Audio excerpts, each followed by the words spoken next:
Hey guys, so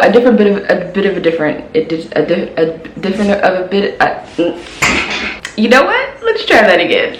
So a bit of a different video today, but hold on a second. So I'm coming to you from the only part of my studio that isn't messy right now. Okay, I lied. In case I haven't told you guys, I'm moving in a few weeks. I just wanted to quickly go over a few things about the sugar that are imperative that you know, but need their own kind of dedicated video. Basically, there are 4 different types of sugar wax. There's soft paste, firm paste, hard paste, and strip sugar. But the recipe isn't different amongst them, meaning that all of the recipes are the same. None of them are any different. However, what makes the sugar paste different is the magic that happens when you cook them. So by cooking the sugar, what we're actually doing is just burning off or evaporating the water. And this is important because as the water content goes lower, the sugar concentration increases. You're probably asking yourself, why is that important? It's very important. This is why. The more concentrated your paste is, the stickier it is.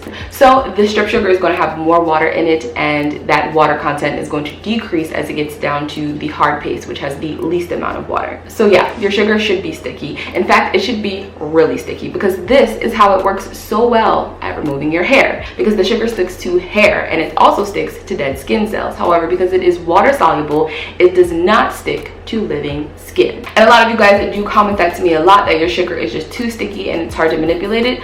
But that is one of the things that unfortunately I just cannot communicate on camera. Handling your sugar can be pretty messy and a little bit challenging, but trust me, it comes with practice. Now, each of these sugars represent a stage in the candy making process. So to make a soft wax, then you must reach softball stage. And this is roughly between 235 to 240 degrees Fahrenheit. To make a firm wax, then you want to reach a firm ball stage, which is 245 to about 250 degrees Fahrenheit. And to make a hard wax, of course, you have to reach hard ball stage, which is somewhere between 250 degrees Fahrenheit to 260 degrees Fahrenheit. However, there's a but. And it's a big but. Please keep in mind that the ranges that I have provided are only a guide, and that you may have to adjust them to slightly lower or higher than the number that I've provided, meaning that you may have to subtract or add a few degrees, because liquids boil at different temperatures based on your altitude. So for instance, if you live in a high altitude, you'll want to subtract 2 degrees Fahrenheit for every 1,000 feet that you live above sea level.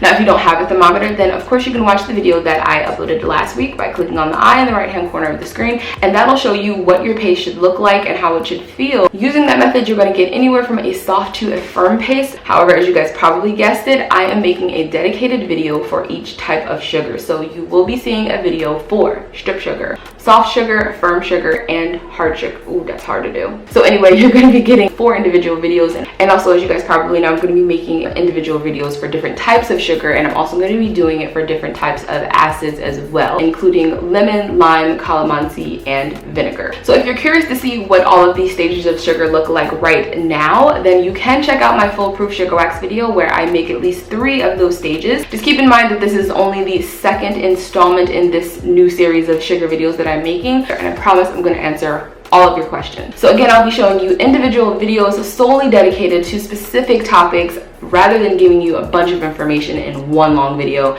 that you have no idea from the title what the contents are. So these are the basics of sugar wax, but if you have any additional questions, like which of these would be good for you, so look out for a video very soon talking about how to know which paste to use, where to use it, and all that good stuff. If you guys have any questions, then of course leave them down in the comment section, and I'll see you guys next week. Bye.